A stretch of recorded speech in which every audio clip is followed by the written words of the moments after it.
You guys ready for some road trip songs? I am so ready for some road trip songs. All right. So, when I was thinking about road trip songs, I was laying on the couch, looking up at the ceiling, thinking about all the road trips that I've been on.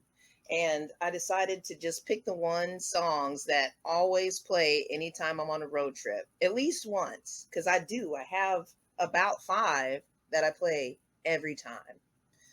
The first one is going to be by the Outfield, and it's Your Love, where, where they go, I don't want to lose your love Yeah. Okay. tonight. There we go. Yeah. All right, before we got to pay them. And then the reason why I picked that one is because when I went on my first road trip, I had a 1984 Ford Mustang. It wasn't even the hatchback, it was the other one. I didn't even get to open my hatchback. I had a trunk. But that was the first vehicle that I would take road trips in, and it had a tape player, and I would always put in my outfield tape and play that. So I'd play that both sides into the sunset every time. So that's my number one road trip song. If anybody ever goes on a road trip with me, that song is going to play first every time. Yeah. I can do the chorus with you. So I don't want to lose your love tonight. All right, number two.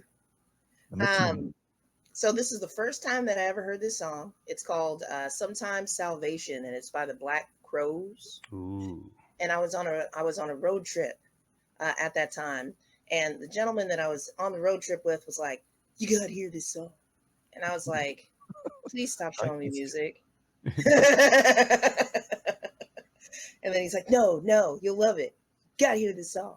And I was like, "Okay, put it on." So we're on the back roads, we're bumping around on the back roads, and he has a CD player. And so for like the first 10, 20 seconds, it was just skipping. And I was like, I really, really don't want to hear this song. Yeah. Like, it seems like God does not want me to hear this song. And he's like, no, you gotta hear this song. And so finally he stopped, and then he put the CD in, got off the back roads, went to the smoother roads, and then the song played just flawlessly one time. And I was like, that is the best song I've ever heard in the whole world in my whole life. So if you haven't heard it, you need to hear that song. Oh no, like I said, yeah, I love the Black Crows. That was Yeah. If you don't know what song I'm talking about, you need to hear that song. Yeah. There will be a playlist. Everybody check it out. All right, next one. Alabama Shakes. Always All Right. Oh. good song. Oh, great song. If we were going to discuss albums, Alabama Shakes would be like Boys and Girls and Sound and Color, both road trip albums.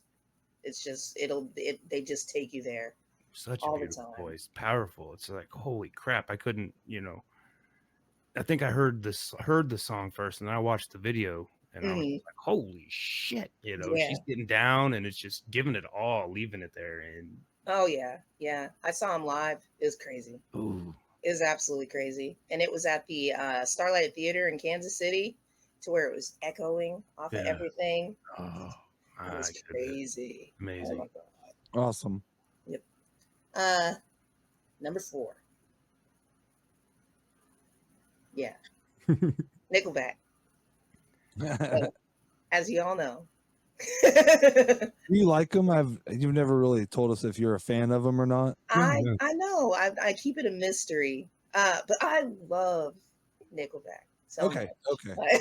Like, I really do. I love them so much. And one of my favorite road trip songs for them is Burn It to the Ground. So after the Outfield, I have to hear this really heavy, just power ballad, Burn It to the Ground. And when I went to go see Nickelback, that was the last song that they played. Yeah. And I was so afraid that I had missed it. I was like, man, I missed it. I bet they opened with that. And then they left the stage, and then they came back for their encore, and that was their encore song. And I was like, I could die now. But while I'm driving, I don't want to do that. No, I just want to listen to the song as I'm going. and it's a good one to help you wake up if you're falling asleep. Yeah. All right, number 5. And this one is a special one because I do not originate from Wichita, Kansas. Did you guys know that? Did you know I'm not really from here? I'm an implant in Colorado. Which is why I get you guys so high. I'm pretty sure we've talked about it on one of the many times we've talked on the internet. Mm-hmm. I think we talked about it on probably the first podcast. Maybe. I think that was news to me just now. Yeah. We haven't spent enough. We should do a collaborators night and get to know each other. No. Yeah. Get to know your folks. But when I was when I was moving from Colorado to Wichita, Kansas, there was one song that came on, and it just like kept coming on while I was going, and I was sitting there crying, watching my mountains go. I was like, "Bye, mountains! Oh my God, it's going to be so flat, and all I got is a Save-A-Lot." It was a Food for Less. That's what it was. Food for Less and Albertsons is what was here, and Dillon's. And I was like, it's some fake ass non-King Supers. Oh, go! And so it was the Wallflowers. One Headlight. Yeah. Awesome song. Yep, Bob Dylan's Baby, sitting there making me cry. Yeah. But it was a good decision. I love Wichita. Wichita, Kansas is awesome.